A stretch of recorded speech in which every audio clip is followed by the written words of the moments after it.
Jesolo. La scolaresca pugliese è ripartita per Praga dopo che nel fine settimana un gruppo di studenti è finito al pronto soccorso per i sintomi di un'intossicazione alimentare.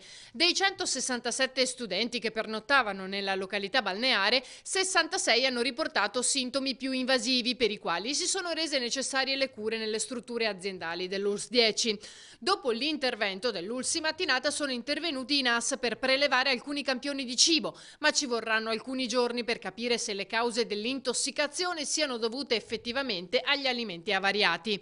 Nel frattempo il legale dell'albergo ha sottolineato come la struttura usi solo alimenti freschi delle marche più note, riponendo la massima attenzione sulla scelta dei prodotti. Anche i titolari vogliono vederci chiaro.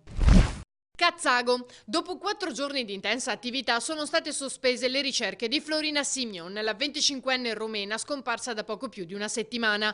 I familiari avevano lanciato un appello, ma finora nessuno ha visto la ragazza. Le ricerche sono state effettuate dai carabinieri, vigili del fuoco, protezione civile e squadre cinofile tra Pianiga, Mira e Campagna Lupia. Non è ancora chiaro se Florina si sia allontanata volontariamente o se sia rimasta vittima di un incidente. Indagano i carabinieri.